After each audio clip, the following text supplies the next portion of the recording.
I'd like you to imagine your dream life.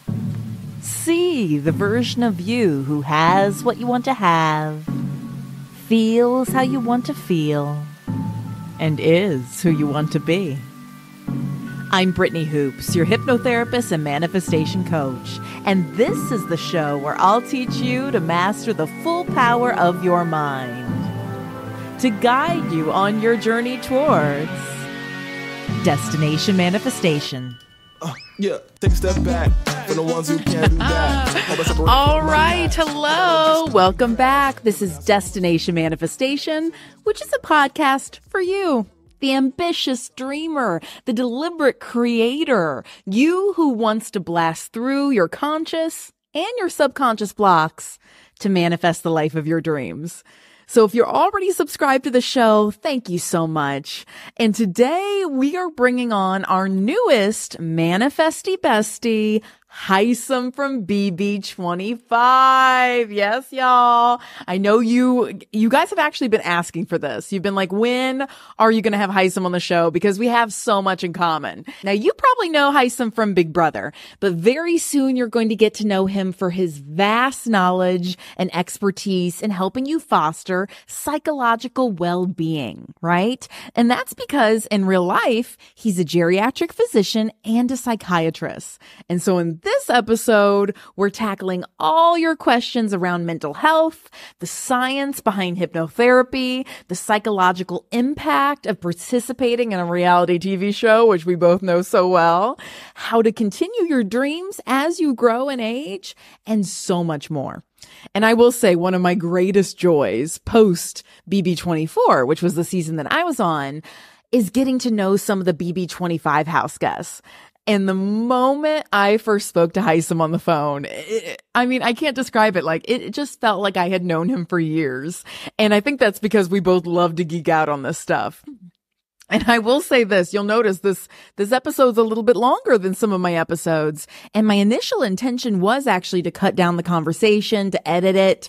But once I actually sat down to do that and I was re-listening to everything, I was just like, there's nothing worth taking out. Like, all of it's so helpful.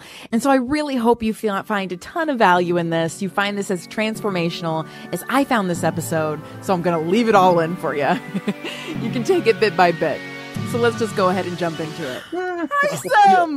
My goodness, welcome to the podcast. How are you doing? I'm so good, and I'm so happy to be talking to you. You have been on my mind, and I have wanted to talk to you for so long. So I'm so glad that this is working out.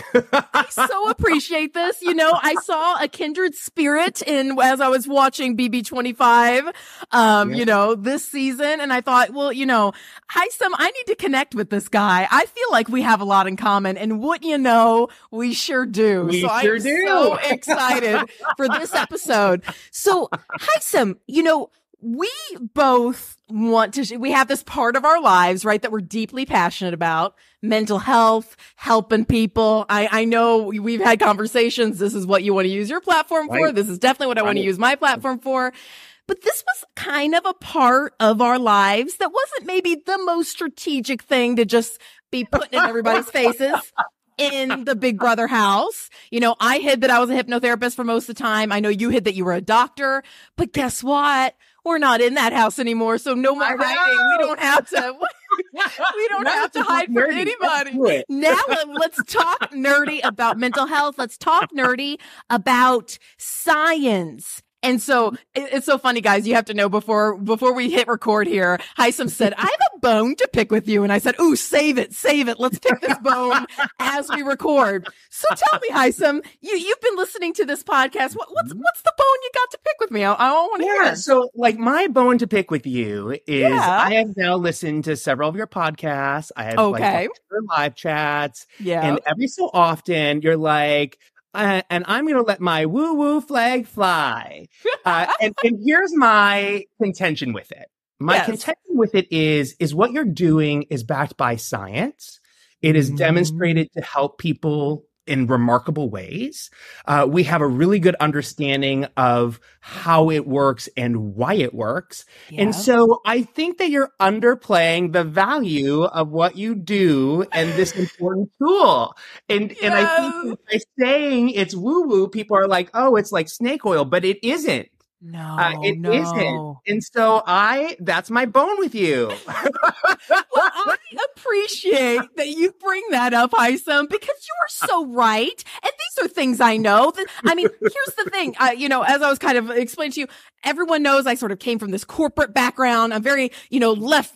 I always had a good balance of left brain, right brain, but very structured, organized corporate background. And then I let all of that go to go pursue my dreams as a hypnotherapist. And now to get to bring manifestation to the masses here, right? And how they interconnect and how they relate, right? And so it's this interesting, I appreciate the reminder because that's what drew me to it. Like when I had used hypnotherapy first, I shared this in episode 1 to overcome depression.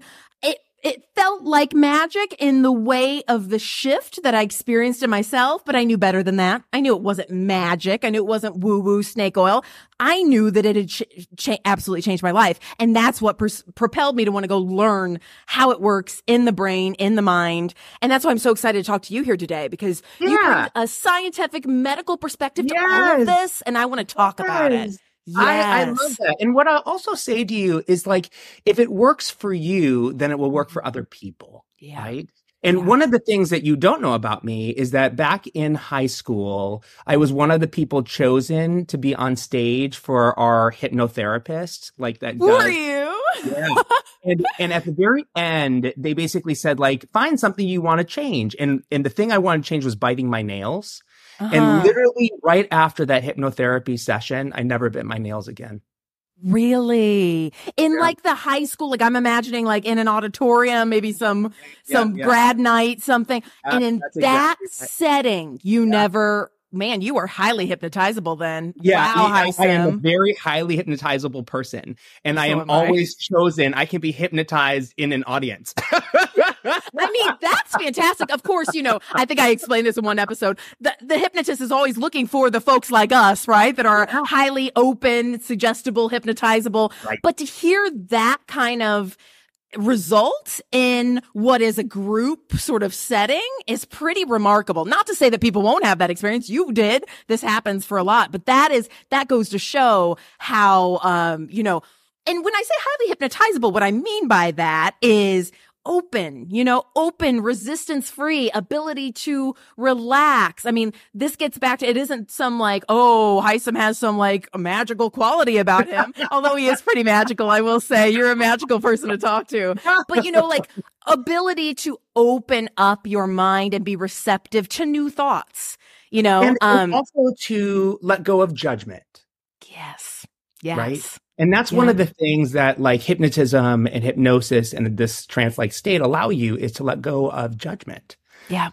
And to be open to new possibilities.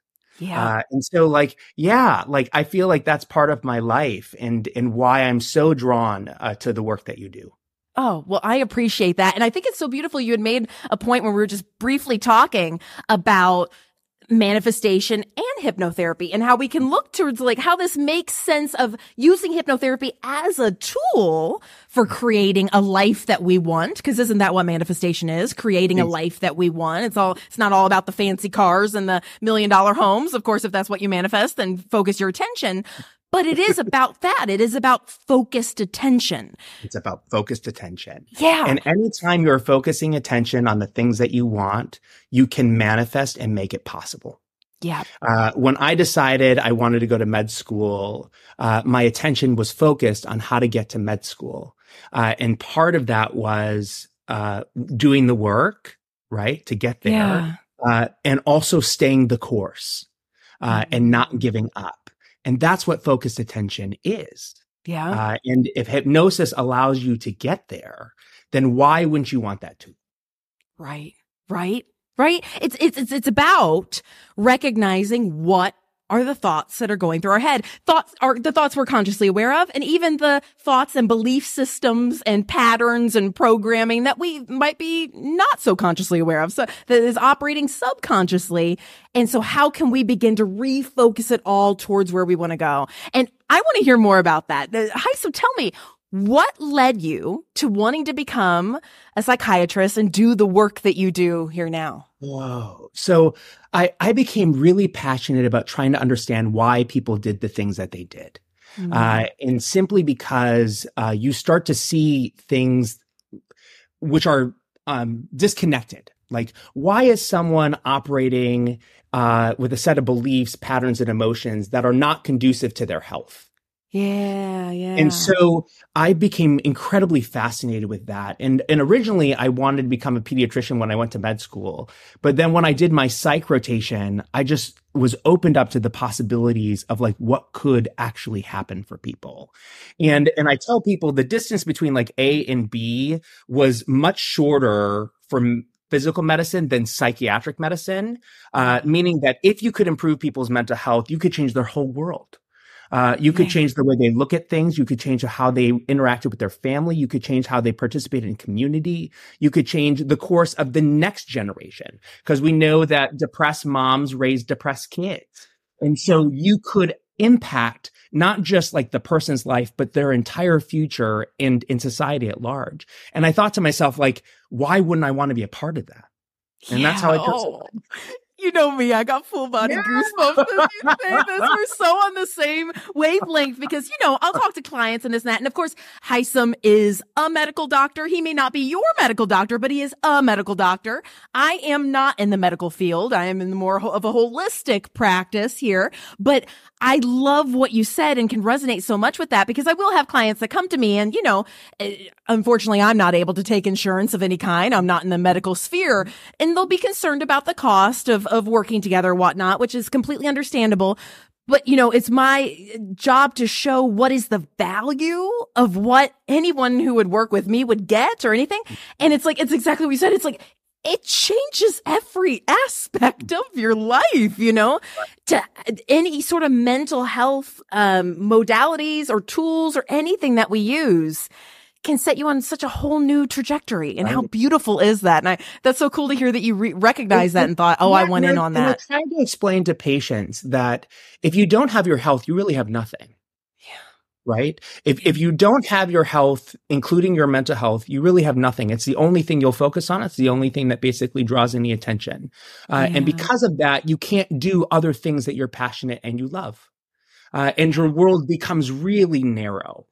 And so, a lot of what I talk to patients about is like, we have to try different things to find the thing that works for you. And yes, of course, I prescribe medications, but in addition to, right? Like there are limitations to medications.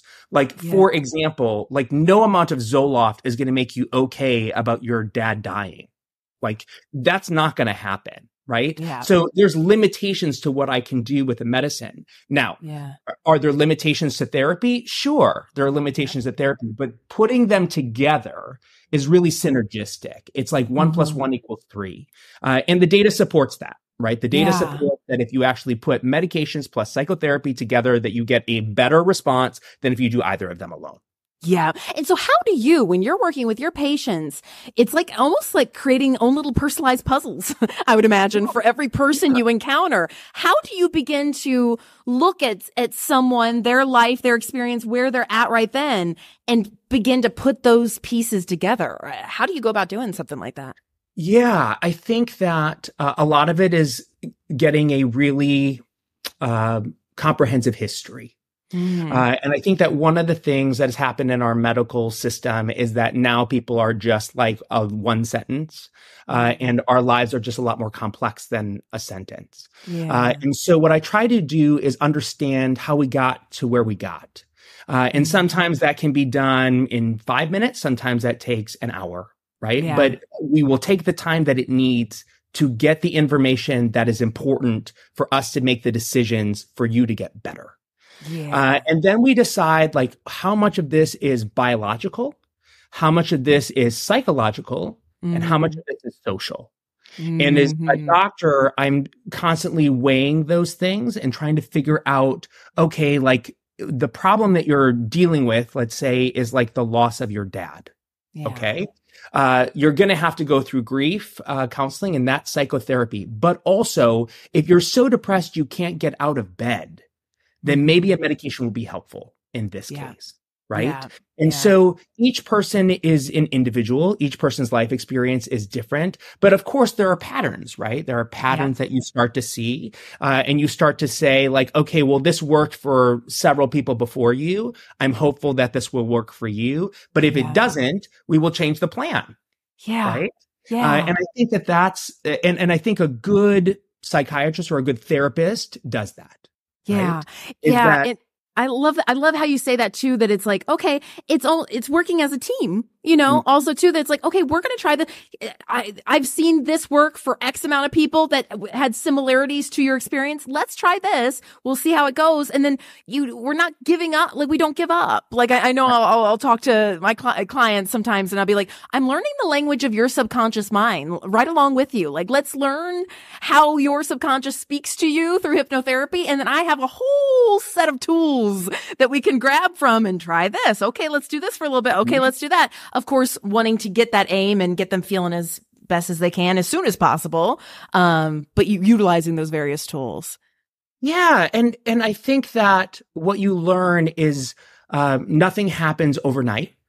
It takes a minute to get better. I tell people the time it took to walk into the forest is the time it takes to walk out of the forest. So that it gives them a perspective that it's a process. I think when people are suffering so severely, they want a quick fix immediately.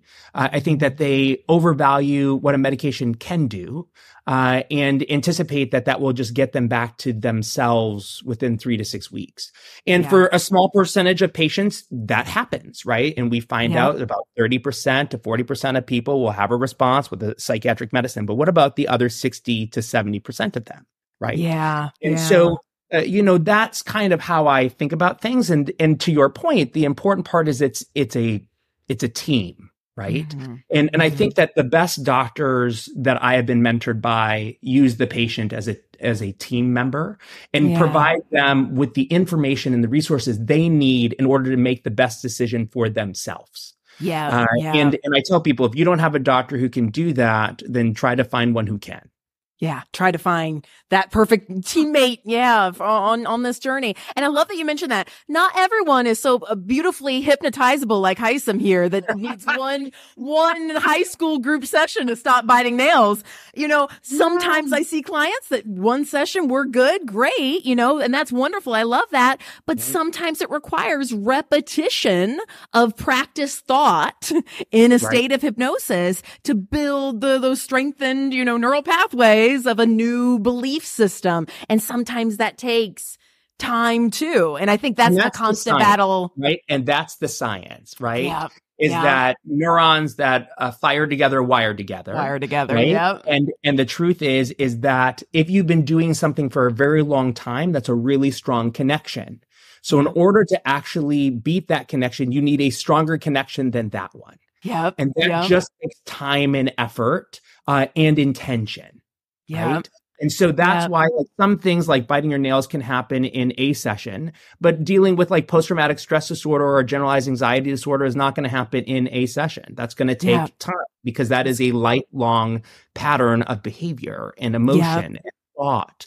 But the important part of that is anxiety disorders are two things, right? They're one, a fear, and two, avoidance. And the important part is what hypnosis does is allows for a focused attention in a safe environment to intentionally avoid the avoidance. Like to avoid the avoidance. Yeah. To confront it. And that's how you get over trauma. That's how you do, that's the work, right? Yeah. And so, it's one of these things like, just in our society, we're talking about trigger warnings a lot. Like there's a lot of like, I'm triggered and this is triggering. But in order to actually help PTSD patients, we don't tell them to live in boxes, right? No. The treatment is you actually have to confront the trauma, but it needs to be done in a controlled way that we can manage your anxiety, manage your symptoms, and get you better, which is why hypnotherapy is one of those tools that I sometimes recommend to people. Yeah. And I would love to hear more about that in terms of, I know when we had connected, you said, gosh, I use elements of hypnotherapy, elements of these positive mindset sort of things, both for your patients and yourself. Tell me more about that. How did you come across these? Now, again, I'm not a doctor, did not go to the type of schooling that you have.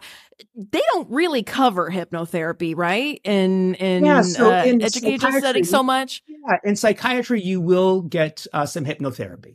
Oh, okay, good. I'm glad that's because it's one of the therapies that we refer to.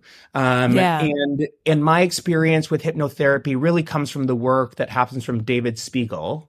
Yes, Stanford, right? I was gonna mention him that one of our core hypnosis researchers is a psychiatrist. Like there's so much synergy there. Yes, and he's a prominent psychiatrist. Oh, very much so. Yes, he's like internationally well known. He's like one of the top of the top, right? And it really was during medical school, really residency. While I was learning about hypnotherapy, I was learning about the research of hypnotherapy, right? And sort of how it works. And I would love to take like a little sidebar if we could talk about that. Oh, absolutely. Yeah.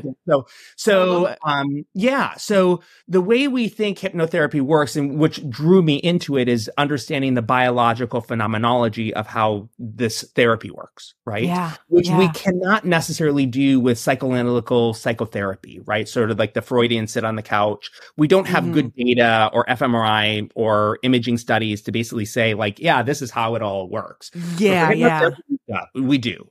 And the way it works is that you basically have right brain and left brain, and they are connected by this thing called the corpus callosum, which is just basically the highway that basically connects these two parts of the brain together. Right above that is something called the cingulate cortex. And the very front part of that is called the anterior front cingulate cortex. And that part of the brain is responsible for attention, what we call executive planning, which is basically like sequencing, counting, working memory tasks. It's also important for pain perception. And understanding pain. And what we find in those individuals who basically can undergo hypnotherapy or hypnosis is that part of the brain gets turned down. And that is the work, right? That is actually the imaging study that says this actually happens, right? And because of that, when you have an anxiety disorder, that's all turned up.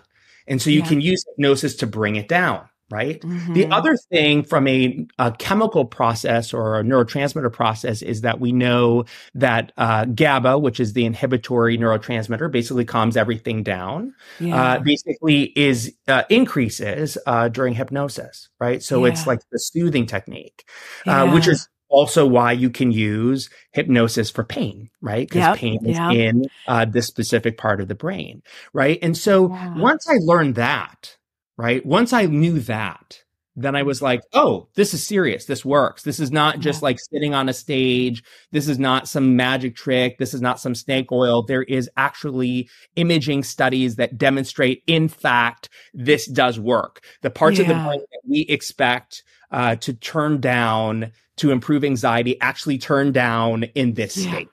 Right. And so that's why, like, when I talk to patients about anxiety and we talk about like not just medicines, but we also talk about what therapies are available to them. This is a therapy that I bring up. And as you know, not everyone is hypnotizable. Not everyone can basically get into this state. However, if you are one of those people, then it's worth a shot. Yeah, absolutely. And I love how you describe it as like turning up or turning down, because that's a little, if you've never experienced this or never seen somebody be hypnotized in this way, a lot of my clients that I work with on pain management, I mean, we have them visualize a dial, and I say, where on this dial from 0 to 10 is your current pain, your back pain or whatever. Oh, it's at an 8. And we'll use other like modalities to describe if it was a color, what would it be? Does it have heat to it? Does it not?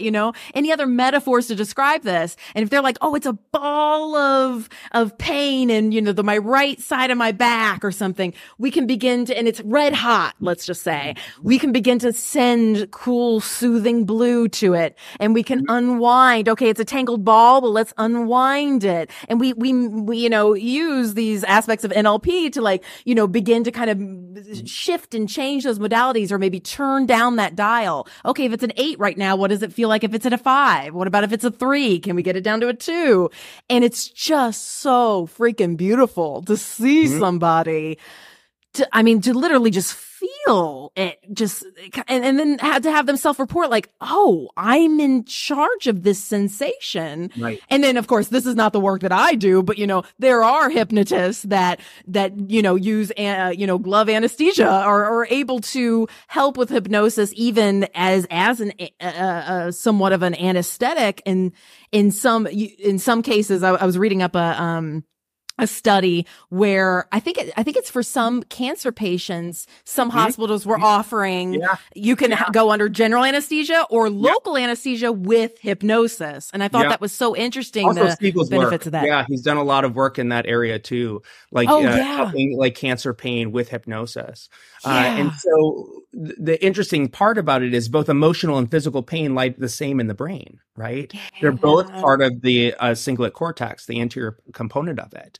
And so what's interesting about it is that you can tackle both, right? Yeah. Which is fascinating to me, right? Yeah. It's fascinating. Oh, absolutely. So we talked a little bit about, and I want to talk more about anxiety and things like that, but you gave that as an example as something that you might explore hypnosis or some of these more natural modalities in conjunction, right, as a piece of that puzzle, perhaps for your clients. Are there any other situations that you come across that you as a psychiatrist are like, maybe a client might, hypnosis might benefit in this area? Any other times you kind of see that come up? I think that hypnosis, like when you're thinking about sort of like mood disorders, primarily like major depressive disorder, when you're talking about anxiety disorders, which basically are things like obsessive compulsive disorder, generalized anxiety disorder, panic disorder, or PTSD, is where I use it the most. The other place that it has really great value is addiction. And this is one of the things that we don't spend a lot of time talking about because we believe that people who are addicts are at fault, and that they are basically societally not doing good jobs. And so I think there's a lot of work that could be done to basically help people who suffer from addictive disorders.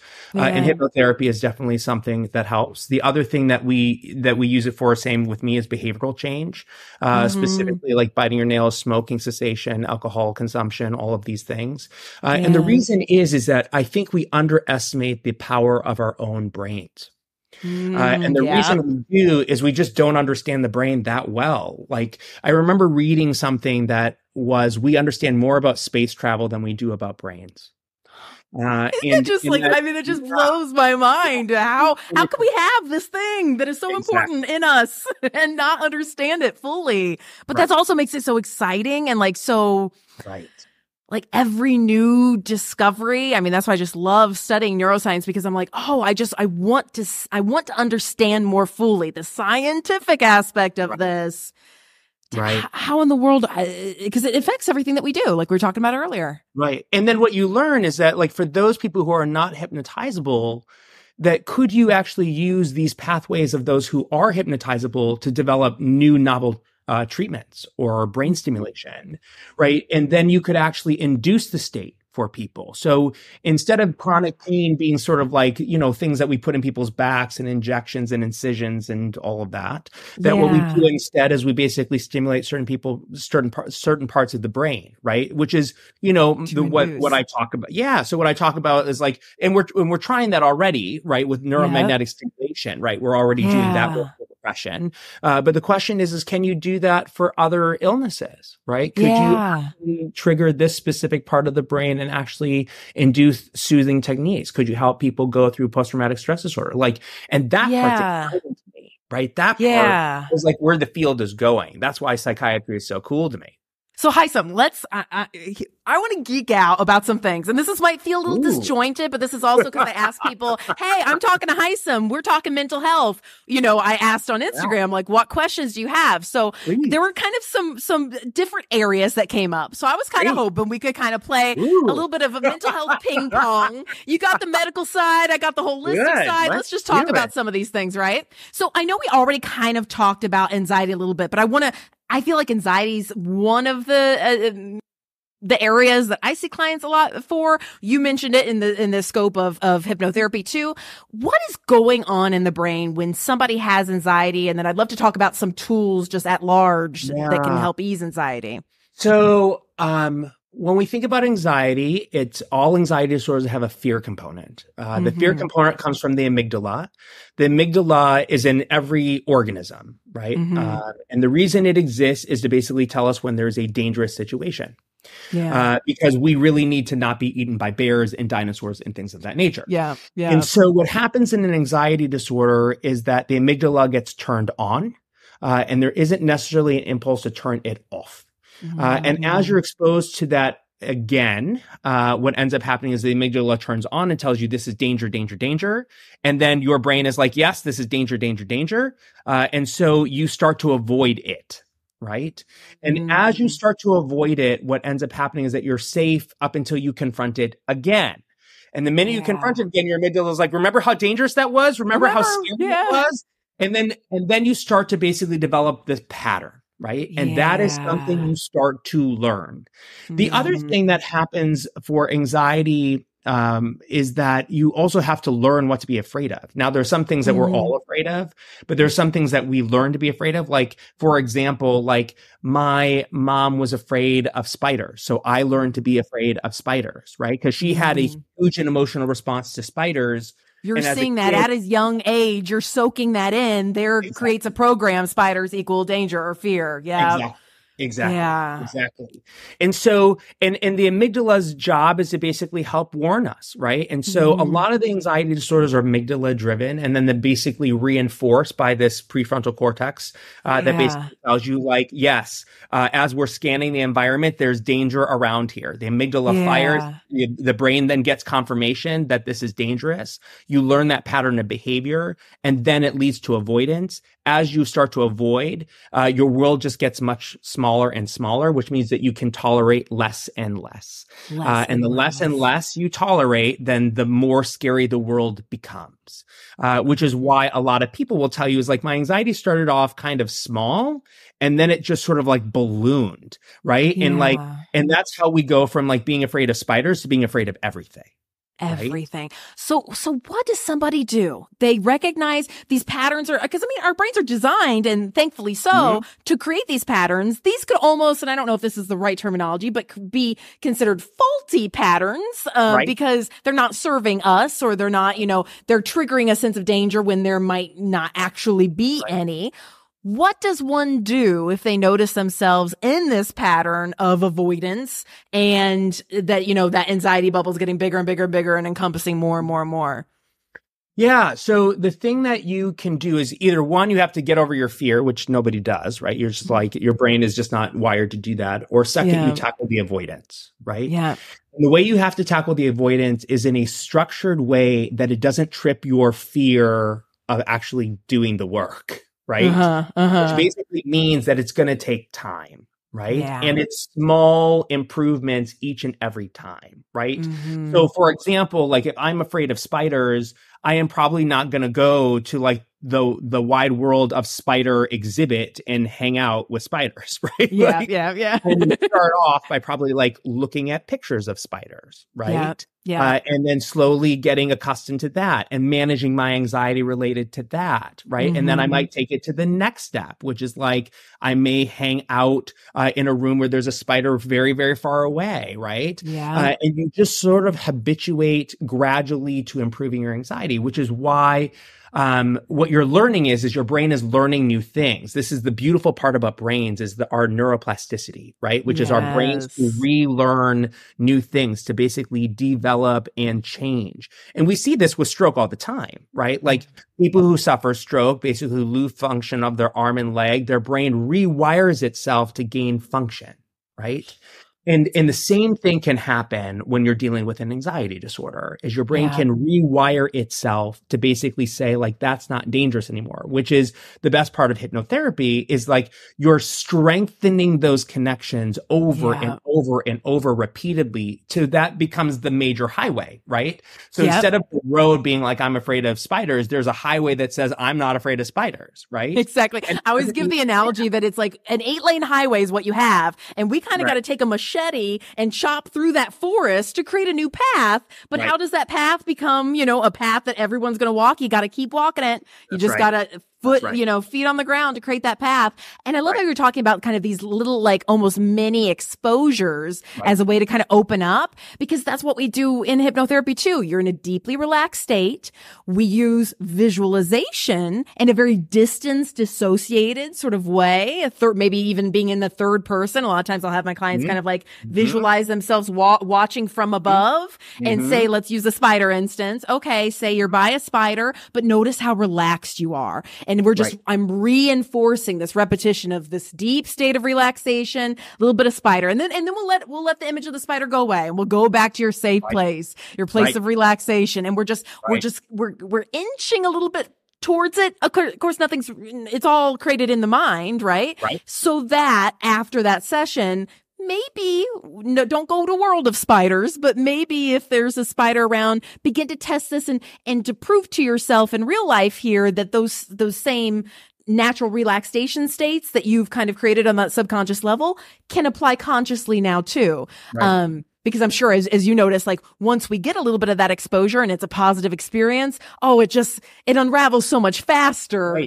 After that, because then now there's a buildup of confidence. Like, oh, look, I can do this. I can be here, And you learned it, which means you have the skill, which means you can use the skill whenever you need to, right? Yeah. And that's the beautiful part, right? It's like, once you learn the skill can not only apply to what you're doing, it can apply to other things. Right? Everything. Yes. Self-hypnosis. I want all my clients to learn it so they don't have to come back to me. I'm the business of non-repeat clients, I mean, to be quite honest, that is my business. I want to teach you to be able to do this, because whenever they'll come and they'll be like, oh, Brittany, thank you for blah, blah, blah, blah. I was like, that is all you. I was not in your brain.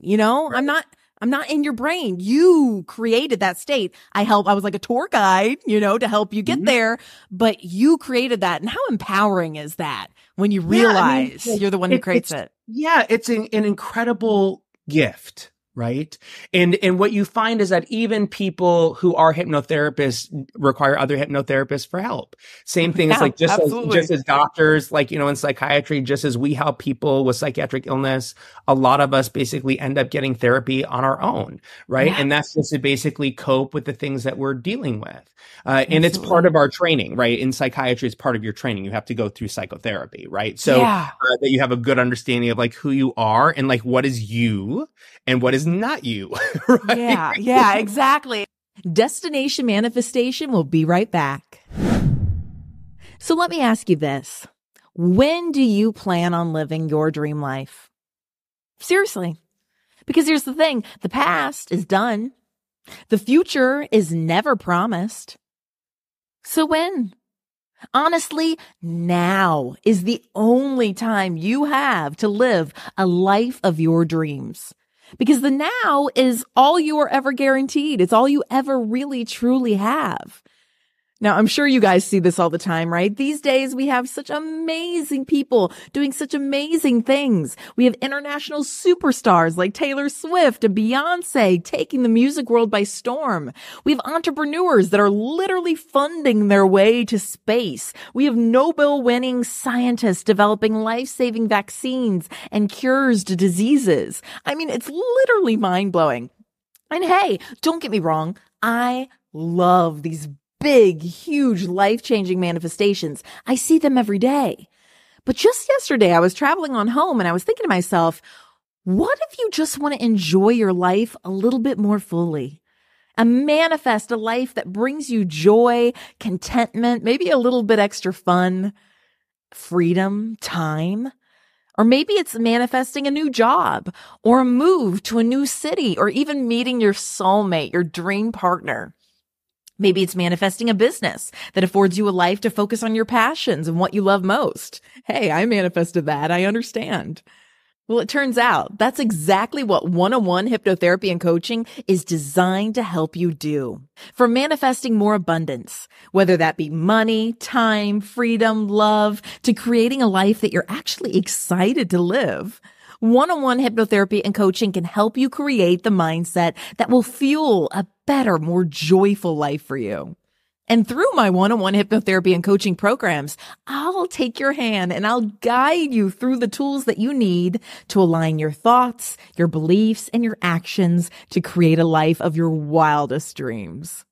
Trust me, right now the world just feels downright chaotic. There's so many different things that are competing for our attention. You got the news, you got social media, obligations, chores, responsibilities. There's so many demands placed on us that it just feels like there's nothing left for you.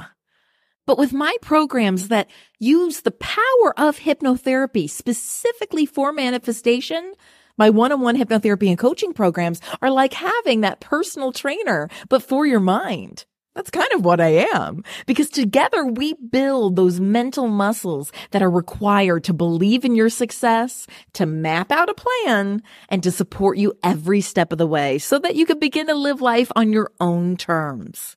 Trust me, now is the time to live your life and start manifesting your success today. Go to BrittanyHoops.com to learn more.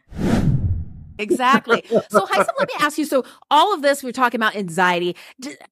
What elements, what would you say for somebody who has social anxiety? That was a question that came up on Instagram. Social anxiety, is there anything in particular from this that you would apply or think differently about this? Any specific tips there?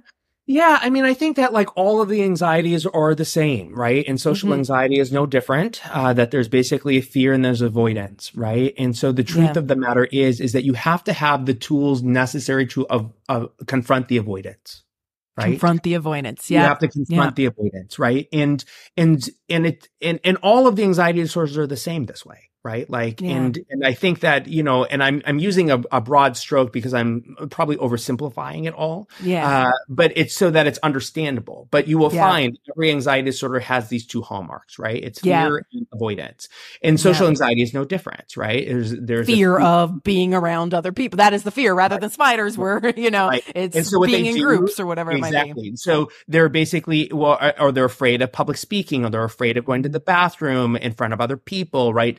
The only way of getting over that is you're going to have to do these micro mini experiments. Now, the more you avoid it, like, for example, if I have a social anxiety and I basically avoid public restrooms, right? And I basically have to rush home, this is going to limit your life, right? So like if you're out to dinner with a bunch of friends and all of a sudden you had something bad to eat the day before and you have to use the bathroom, but you can't use the bathroom because you're going to be in trouble. Yeah. You're going to be in trouble and it's going to impact your life, right? So you're going to cancel your plans. You're going to change your behavior. And then you're going to say, like, I did that because I was too anxious, right? So, but if you're able to confront that anxiety and change that anxiety, then your whole world opens. And so like in general, it's finding a therapist that understands you, one, two, that basically is designing experiments for you to basically confront your fear in a very reasonable, very controlled, manner. And then if it's so bad, right? Like if your anxiety disorder is so bad, that's when I use a medication.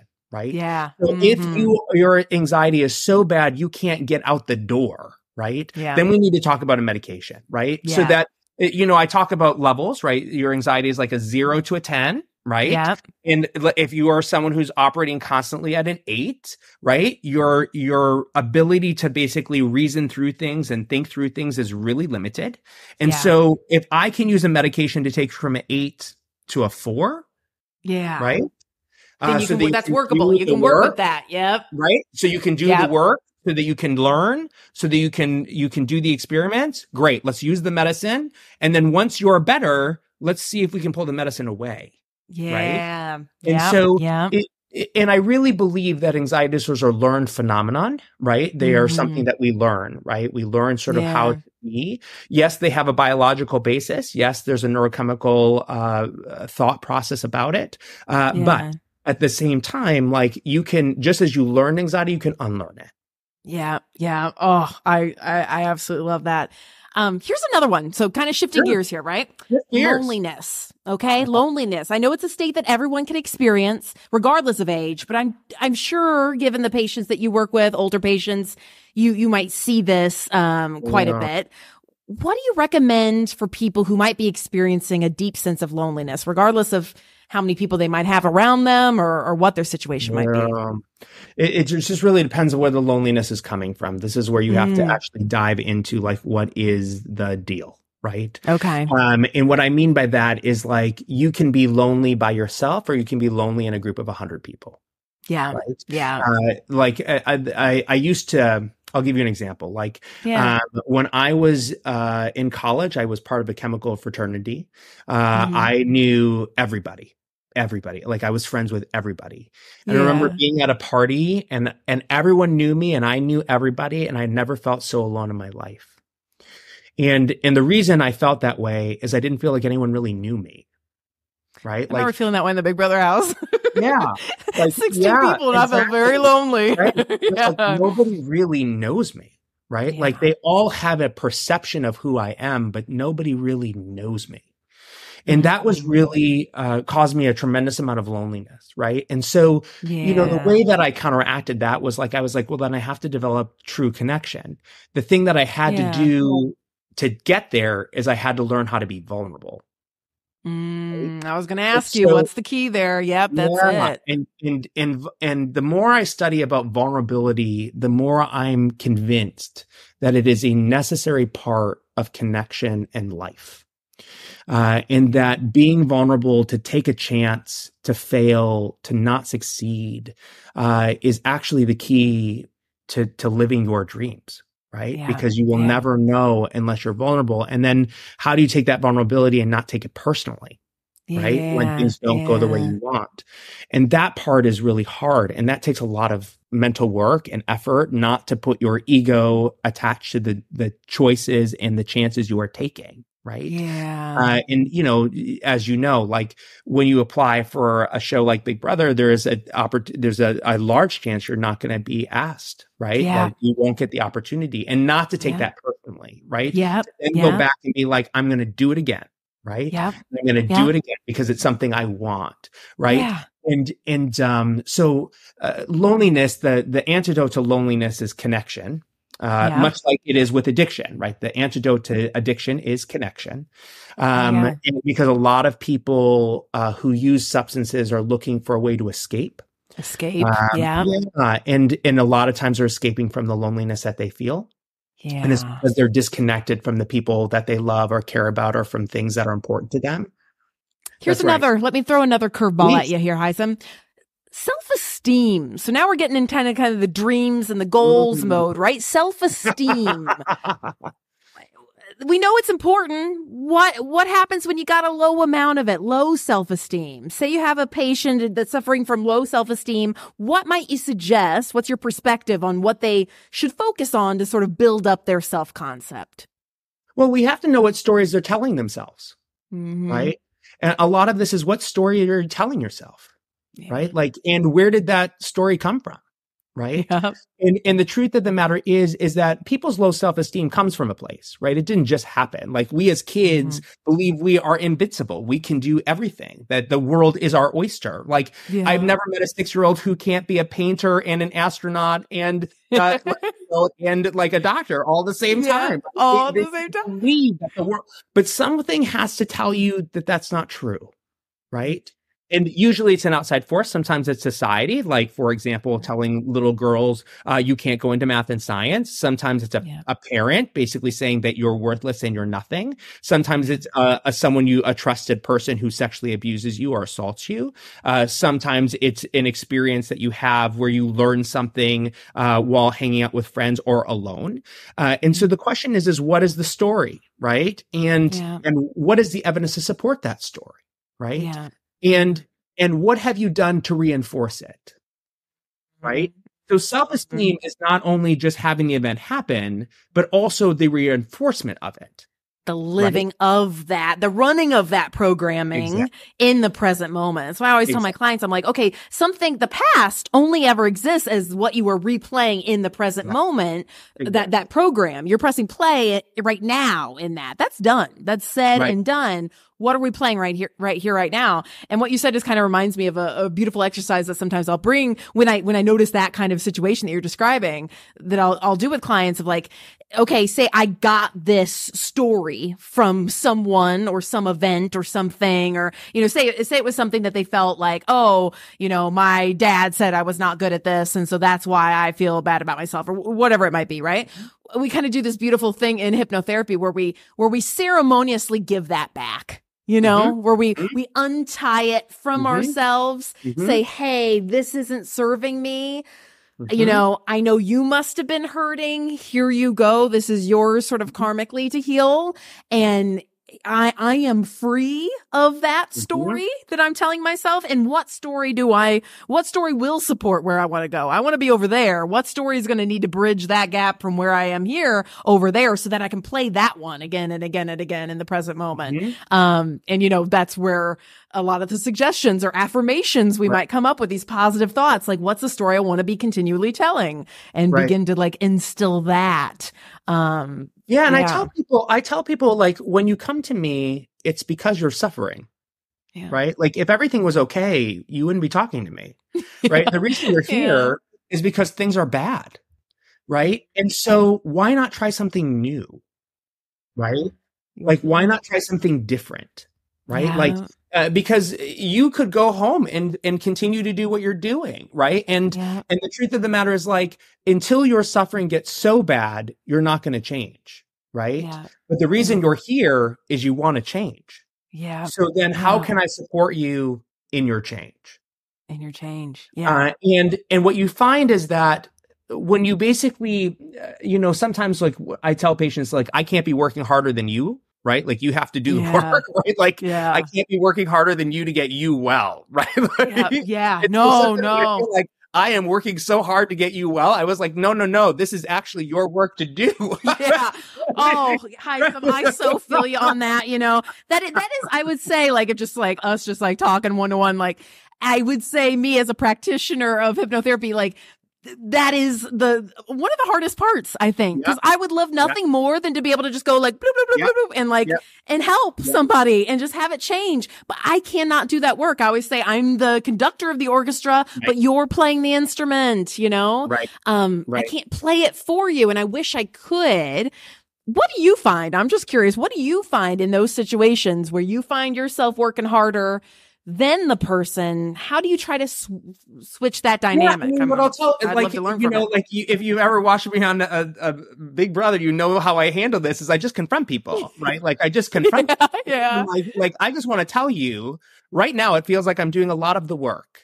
And the reason I feel that way is because I feel like there are times you are maybe too scared or too anxious or too unprepared to basically do the work that I'm asking you to do. So we need to come up with a new way so you can actually do the work, right? Yeah. Because the truth is like all of this is internal, right? Like this is how your brain processes. These are the stories you tell. These are the things that you believe.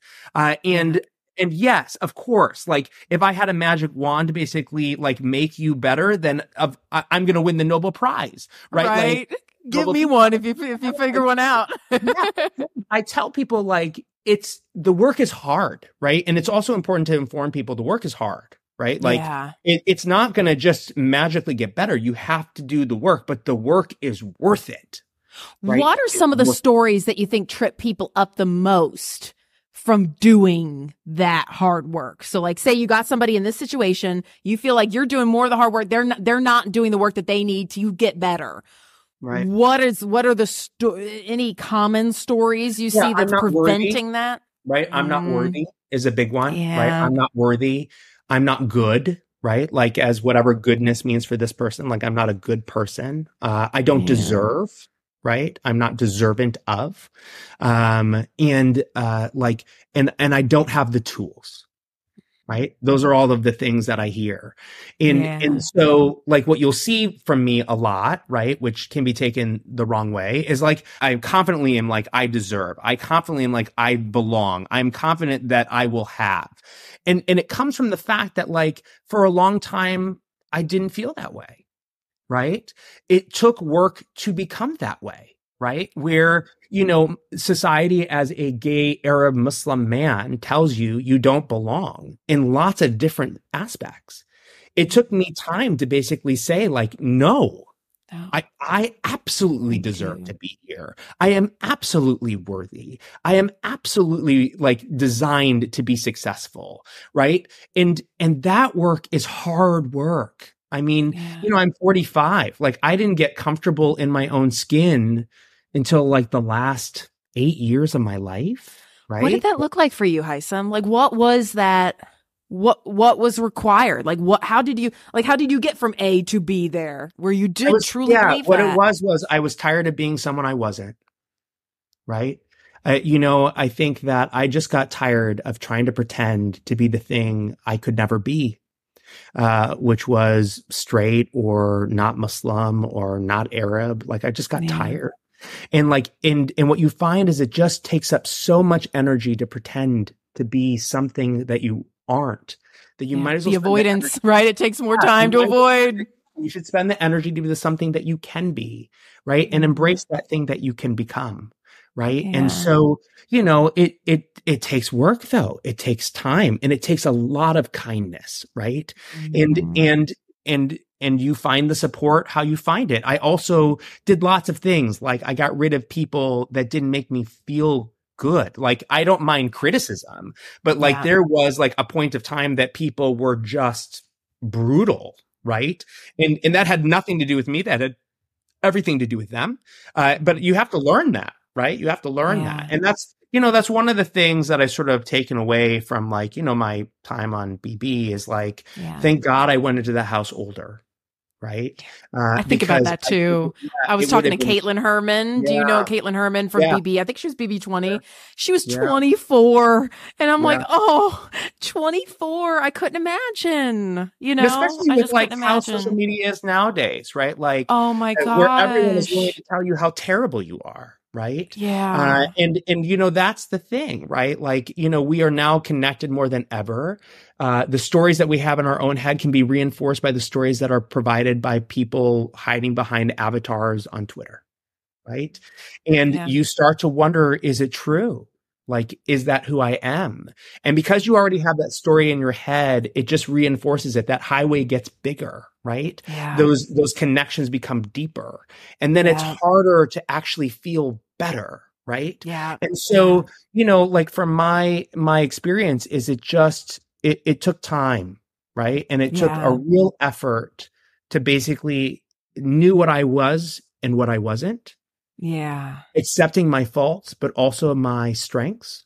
Yeah. And really putting myself in a position where I was going to ask for some things, right? I was going to ask the world for some things like, and you may say that's manifestation, but I was going to ask the world for things, right? Yeah. And I was going to unapologetically ask.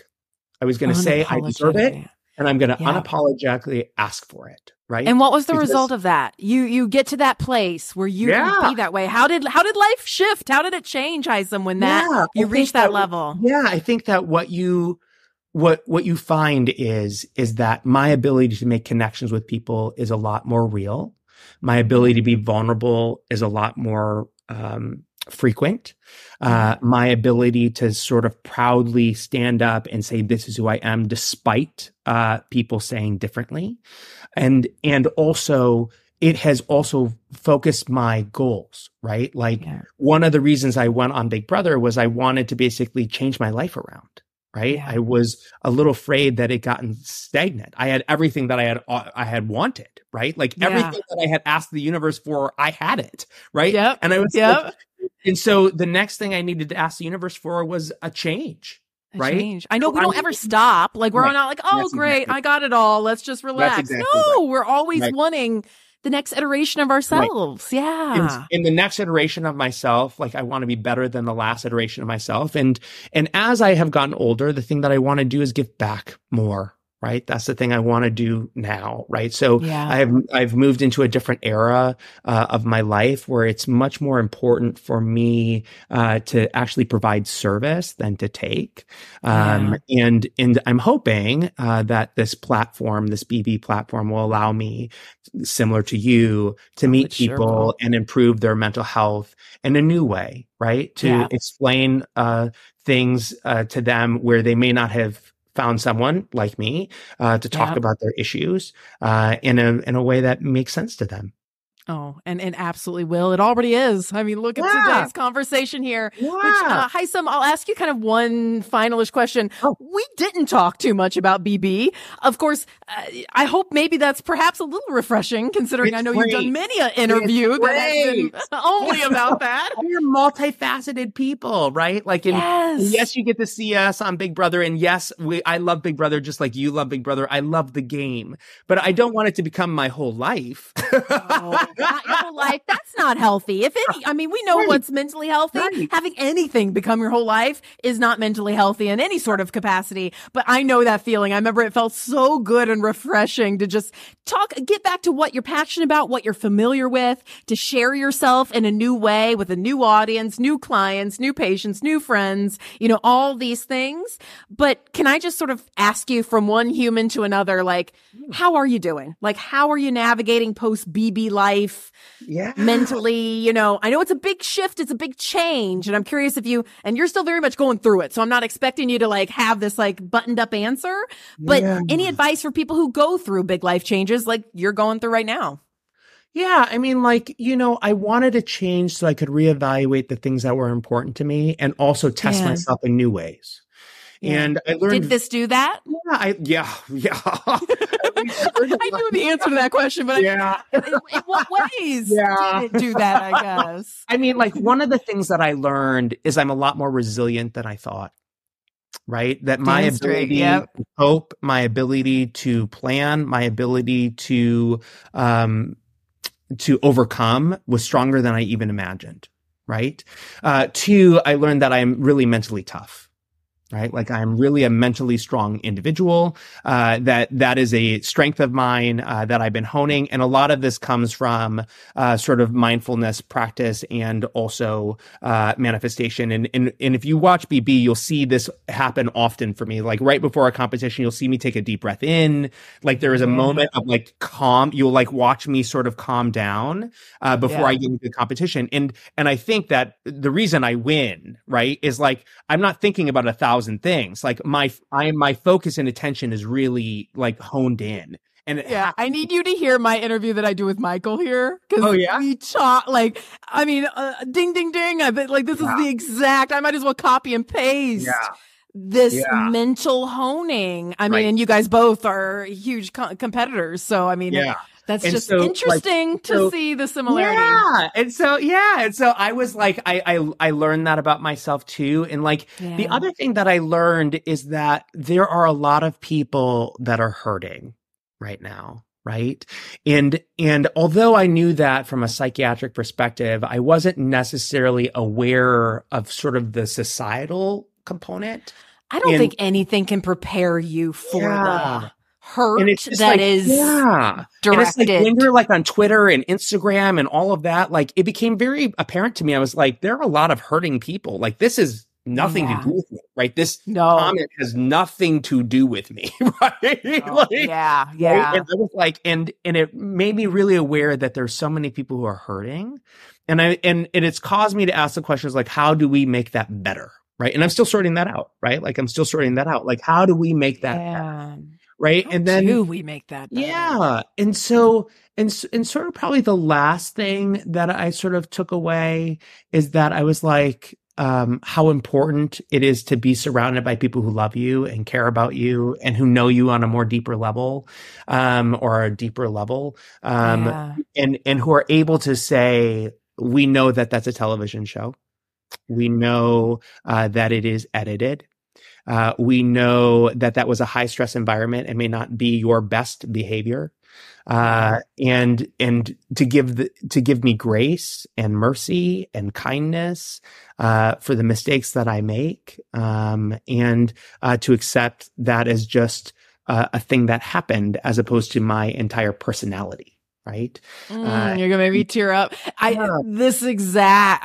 understand this so viscerally. Like, I remember the feeling of relief when I just, saw my husband for the first time afterwards and heard it come out of his mouth. It's like, you're good. We understand. We know, because those were so, for me, it just festered. Like, do they think this is me? Right. But to realize that the people who really care for you and know you, like, they know the context and they're there for you. Like, they're there for you. It was interesting. The thing that most people don't know is, like, after you're evicted and they're basically sending you to the airport, like you're in a car heading to the airport and you have your phone, and my mom called me while I was like heading to the airport. And I remember I answered the phone and she's like, I love you so much. And I just started crying, right? Mm-hmm. And cried the entire car ride to the airport, which is about 40 minutes or so, because there was just a need to release and a need to know that I was still loved, despite the fact that the house was hard. Right? Yeah. Like we were talking about before, this, like, if there's a thought and then if you start to believe it or question even, could it be true? I'm speaking from my experience here, but could it be true? And if you let your mind go there and then you're cut off. I mean, this is designed to be cut off from the outside world. You're cut off from those connections. I hadn't realized how strong having these people in your life. Like, I knew that was important and connection was important to life. We've talked about a lot about connection here today. I knew that was important, but then to not have that, and to who are you when you don't have those resources, those people who are helping fill up your cup, mm-hmm. And then and then to have it all of a sudden, I so relate to that overpouring of emotion because it fills you up. Yeah. And it was interesting because there was an interview I did, and it was the first time someone had called me a villain. Right. They're like, so in the interview, they were like, how does it feel to be the villain? And I had never had that perception of myself. Right. So in the house, I did not see myself as the villain. I saw myself as a game player who was trying to make strategic moves to help my group move forward. Right. Yeah. And you can watch the interview where I completely deflate. Right. Like, you can see in the interview where it hits me. Right. And I'm like, oh no. Right. Like, and then you're with your thoughts, right? And then the question, to your point, is you're asking the question is like, am I a bad person? Is it, right? Am I a villain, right? Like, am I evil, right? Like, am I uncaring? Am I that's the craziness that happens in your brain, right? Yeah. This is when we talk about self-esteem, right? All of these things that sort of lived in my life that were like before, I decide I'm going to live authentically as myself. All of those things come back, right? And all of those like messages and films, and words just start to replay in your mind, and it can become deafening, right? Yeah. So like that night, I spent the entire night asking the question, like, am I a villain? Right? Am I bad? Right? And all it took was like someone to say it, right? Yeah. And then, of course, you go on to social media and people have lots of opinions about you, and then they want to reinforce that. And then, to your point, like, then you get your family and friends who are like, listen, no. No, we know you. We know who you are. It's like you gotta like latch in when you need that. It almost feels like life support of the story. Like, give me the story that you see as true about me to help me reground, right. Because that question, am I a good person? Oh, Hisam, if you could have been a fly in my brain in Big Brother. I grappled with that question so much because I thought I was doing the best thing that I knew how to do. I thought I was making the best choices. I'm a human. I recognize now that there might have been better ways to have done things, but I was doing the best with what I knew and what I was given in the situation I was at the time. And then to have that be questioned when you thought you did the best you could do, and then it's questioned. I mean, that just went on my brain. It was just like constant in my brain. Am I a good person? Am I a good person? And I remember I just looked at my husband in that hotel room finale night and was just like, am I a good person? And to have him look into my eyes and say, yes, you are. Mm-hmm. Oh, I'll never forget it, because it's just like, sometimes you just need to be reminded from people who know the real you, because there's a lot of hurting people who are going to try to tell you their story about you. And this is where I grapple with this. And I'm sure you're like, it's not that I want to be cut off from, like, I can take criticism, you know what I mean? Like, there's a difference between being like, la, la, la, I don't want any criticism about me, versus like letting it impact your self-concept or your self-esteem or how you define yourself as a person.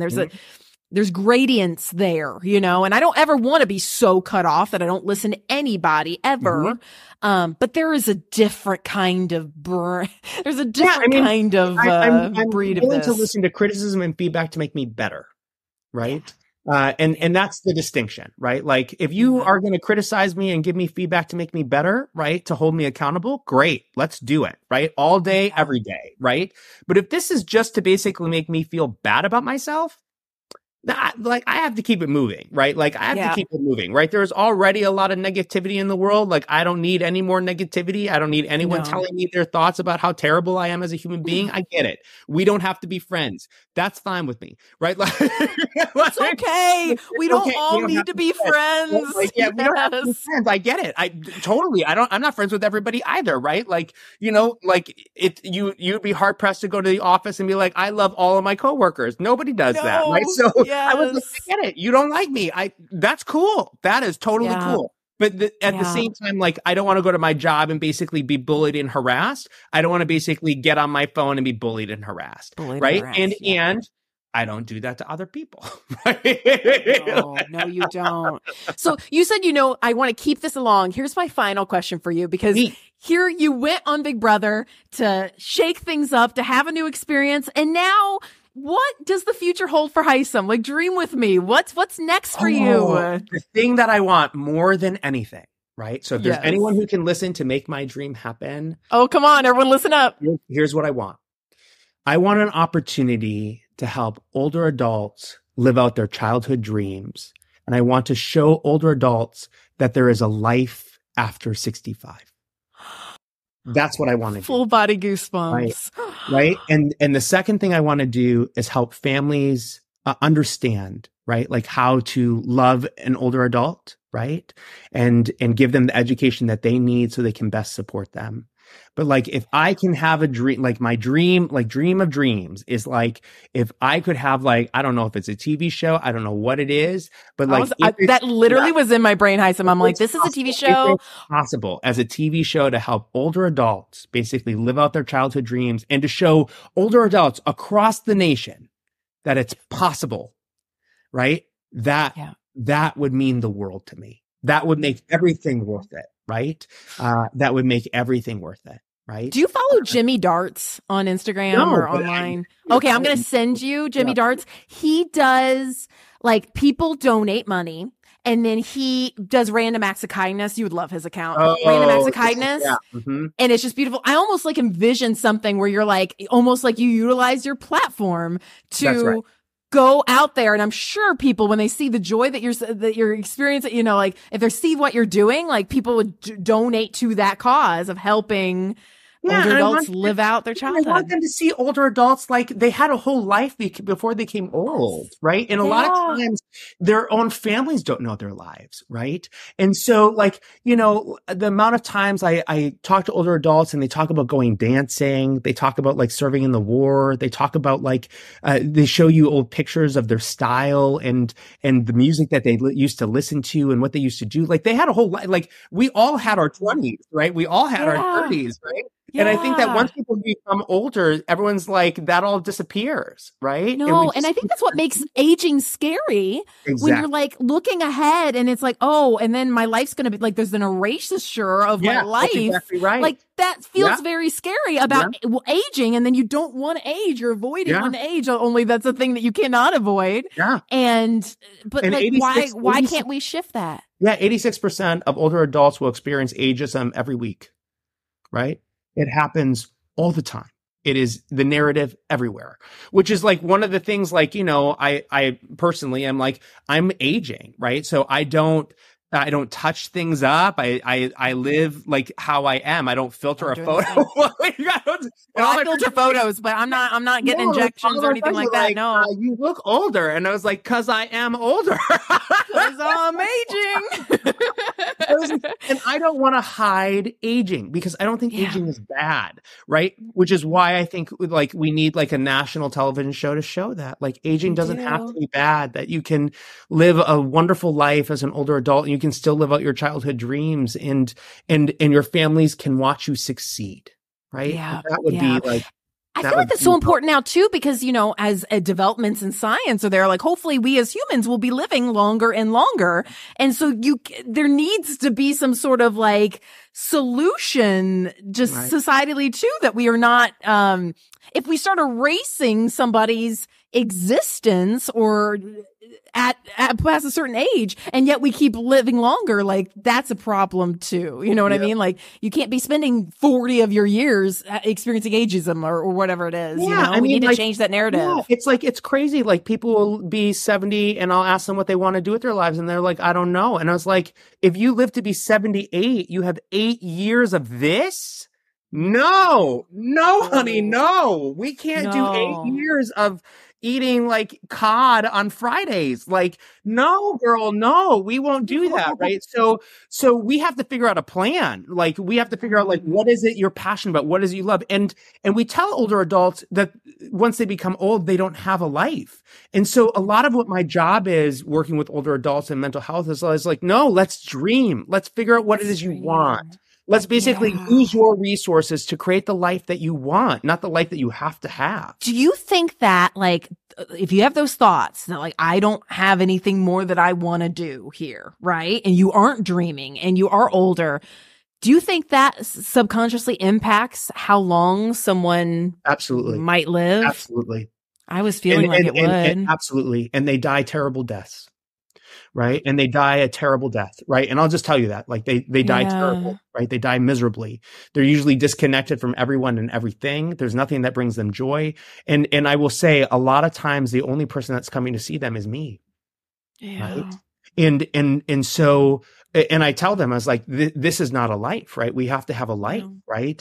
And I understand that you're hurting and you're in pain. So if we need to use a medication to get you to the point where you're functional, like then we will, right? Like, and I spend a lot of my effort doing a lot of rehab, getting people hearing aids, getting them eyeglasses, getting them free stuff. Like, you know, like it's very often that I'll stop by a bakery and pick up cookies, like because they don't get cookies, right? Like where they are, like fresh baked cookies. So I spend a lot of my time doing that kind of stuff so that I can just give them an experience that there's life outside of this. There's stuff. Right? There's still stuff here for you. Yes. Right. But that's the narrative we tell older adults, right? And that's the narrative we've been telling as a society. And I mean, you open up a magazine and you see any older people there? No, unless they're selling Depends, right? Unless they're in like diapers or erectile. And you see that all around you. What do you start as that older adult start thinking? Just like we were talking about before. Enough people say it to you. You hear that message is too much. You adopt that as your own story.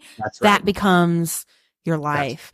Well, Hisam, I see you doing big, beautiful, amazing things. I know so. And I literally could talk to you like literally for hours, but this has just been the most enlightening and beautiful conversation. So thank you. Thank you. God, this is so much fun. And I wish you the best of luck in the podcast. And I would hope that everyone subscribes. Yes, thank you. You heard it from Hisam. Subscribe. You should too.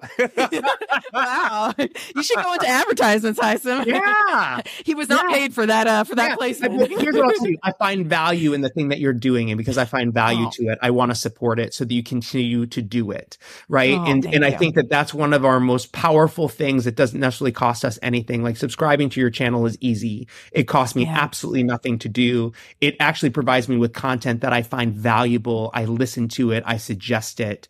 And so I want you to continue making it. But if you feel like you're not getting any positive reinforcement by doing it, at some point in time, you may say, is it worth it? And then you'll stop. And then I'll be sad. And then I'll be like, what was the problem? You're like, nobody subscribed. No one was listening. And then I'll be like, but I was listening, right? Yes.